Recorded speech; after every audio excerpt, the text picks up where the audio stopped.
ناظرین، تہران کی فضا میں ایک عجیب سی خاموشی ہے، ایسی خاموشی جو طوفان سے پہلے آتی۔ واشنگٹن میں بیٹھا امریکی صدر کھلے عام کہہ رہا ہے کہ ایران کے خلاف فیصلہ کن اقدام اٹھایا جا سکتا ہے۔ پینٹاگون منصوبے تیار کر رہا ہے۔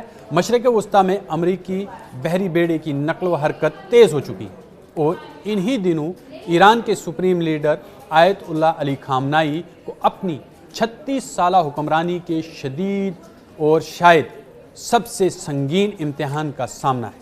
میں ہوں عرفان رینا اور آپ دیکھ رہے ہیں نیوز 18 کا ڈیجیٹل پلیٹ فارم۔ ناظرین، یہی وجہ ہے کہ خامنائی نے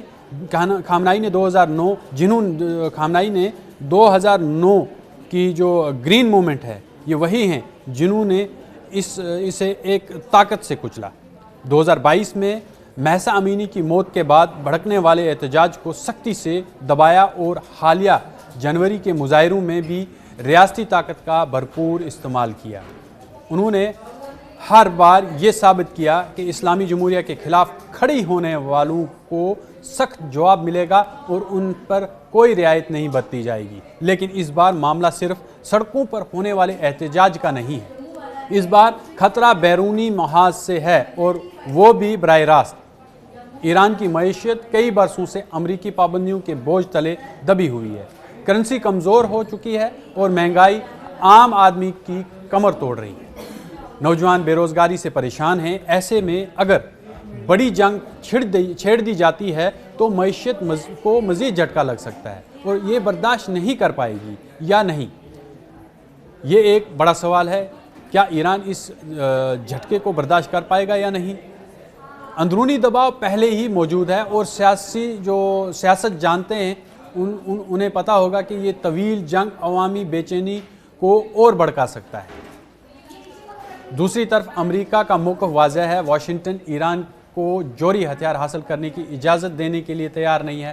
رپورٹس میں یہ بھی سامنے آیا ہے کہ اگر مذاکرات ناکام ہوئے تو ایران جوہری تنصیبات، میزائل مراکز اور حتیٰ کہ اعلیٰ قیادت کو نشانہ بنانے کے آپریشنز بھی زیر غور کر رہا ہے۔ میزائل مراکز اور حتیٰ کہ اعلیٰ قیادت کو نشانہ بنانے کے آپشنز بھی زیر غور پر ہیں۔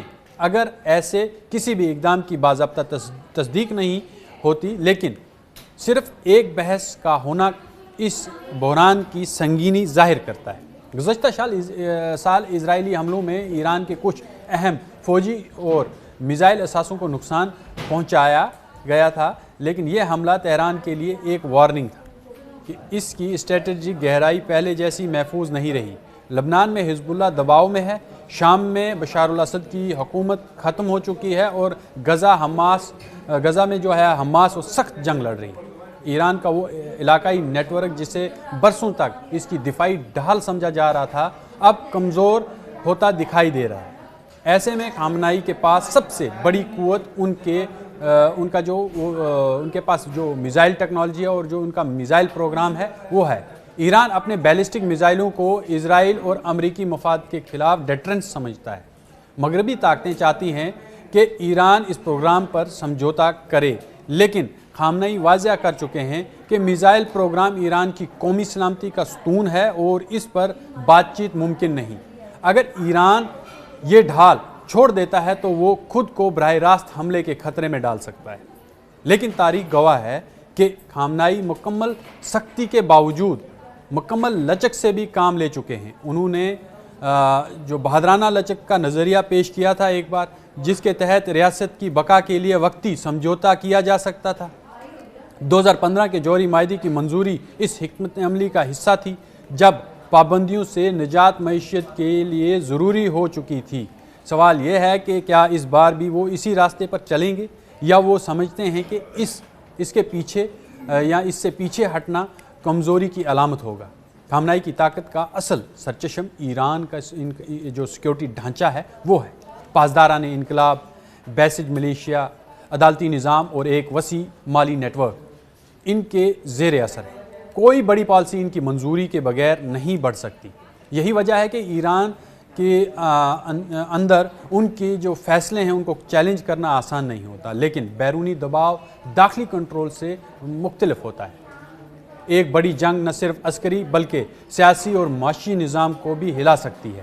اگر امریکہ نے محدود حملہ کیا تو ایران کے پاس کئی رد عمل کے آپشنز ہوں گے، یعنی ان کے پاس میں بہت سارے آپشنز موجود ہیں۔ آبنائے ہرمز کو بند کرنے کی دھمکی عالمی توانائی کی جو منڈیاں ہیں ان کو ہلا سکتی ہے، کیونکہ دنیا کا 20 سے 30% اب جو ماہرین ہیں وہ کہتے ہیں 30 سے 40% جو ہے تیل وہاں سے گزرتا ہے، کیونکہ وہ ایک تنگ گلی ہے، اور اگر اس کو بند کر دیا آبنائے ہرمز کو تو پورے دنیا میں تیل کی قیمتیں جو ہیں وہ آسمان چھو جائیں گی۔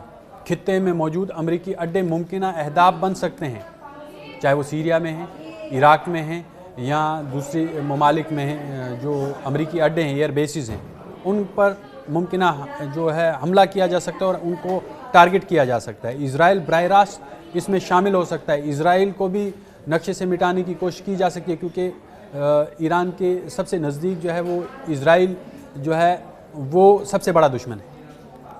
ایسے کسی تصادم کا دائرہ محدود رکھنا مشکل ہو جائے گا، کیونکہ یہی وجہ ہے کہ وہ یہ لمحہ ہے جہاں خامنائی کا تجربہ اور نظریاتی سختی ٹکرا رہی ہیں۔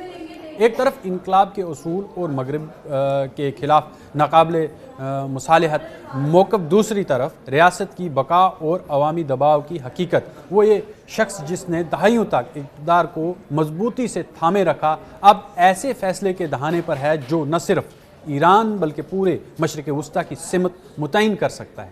آنے والے دنوں میں اگر مذاکرات میں کوئی پیش رفت نہ ہوئی تو خطہ ایک بڑے تصادم کے قریب جا سکتا ہے، اور اگر آخری لمحے میں کوئی بھی سمجھوتا ہو گیا تو شاید ایک اور بحران ٹل سکتا ہے۔ لیکن اس وقت جو منظرنامہ ہے وہ واضح کرتا ہے کہ خامنائی اپنی حکمرانی کے سب سے مشکل امتحان سے گزر رہے ہیں۔